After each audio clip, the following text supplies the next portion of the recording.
We are going to continue to see strong winds this evening. It will be very dry and chilly tomorrow and midweek. We are watching, and this is why we have another Weather Authority alert day in place. The next winter storm that is on the horizon. Disregard that previous graphic. That was from the old Weather Authority alert day that we were running this past week. This is a completely new storm that we are going to be keeping an eye on. Now today, we have still been mostly dry for the majority of the day. This morning we did start off with some showers, rain showers that were heavy at times, but for majority this afternoon and evening we are continuing with widespread, very, very gusty conditions. 21 miles an hour right now, that wind gust in Roanoke, 42 in Hot Springs, 28 in South Boston, and 39 miles an hour in Wytheville. Now, can we just take a moment and look at the highest wind gust that we have already recorded across the area today? Menlo receiving 58 mile an hour wind gusts, topping out at that level. Hardy 46 miles an hour. Danville at the airport, and same for the Virginia Tech Airport, 38 mile an hour wind gust. And here in Roanoke at Cave Spring, about 30 miles an hour for that maximum wind gust. We are seeing very breezy conditions, and it is not going to stop anytime soon. Hour by hour tonight, we will continue seeing winds gusting anywhere from 30 to 40 miles an hour with sustained winds 20 miles an hour. So usually by the time sun sets, we lose a little bit of that energy. And that's not going to be the case because we have a very tight pressure gradient in place, a very potent cold front that moved through.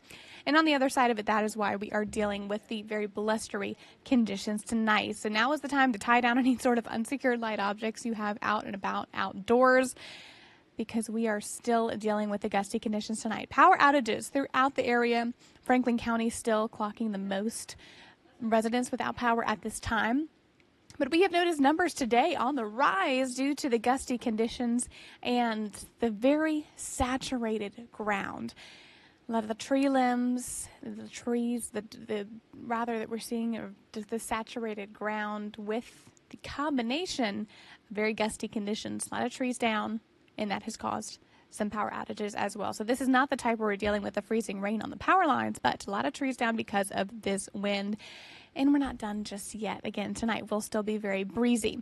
We're also not done with a few flood alerts. Now, here in Roanoke, we have a flood warning that does expire about 2 o'clock tomorrow morning. And this is because of the significant amount of rainfall. So this is different than a flash flood alert. A flood warning is a little bit more prolonged, where we're still seeing the conditions prolonged for flooding potential during the day today. Flash flooding is a very, very fast onset, very quick storm moving through, and a lot of rainfall in a short amount of time. So again, we have switched over to the flood warning in Roanoke and for parts of Botetourt, as well as Rockbridge, Bedford, Amherst, and Nelson County, all included in this flood warning that will expire by 10 o'clock tomorrow night. And Southside, Campbell, and Charlotte counties are also included in a flood warning that will expire by 3 o'clock on the 19th. So a couple more days, especially in those areas that are a little bit more prone to flooding. That is something to take into account.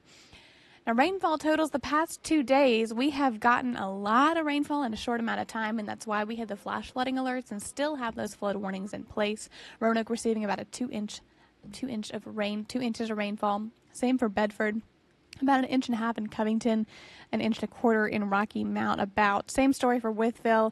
Majority of the rainfall was still in our region, but about along that I-64 corridor, especially in parts of West Virginia, now devastated. Some parts by a lot of flash flooding, and we're going to see more precip midweek. So we have had really a lot going on. This feels like an understatement to say that, but we had winter weather last week, flooding this weekend, and another round of winter weather is expected midweek. Let's time all of this out because we have a lot to track.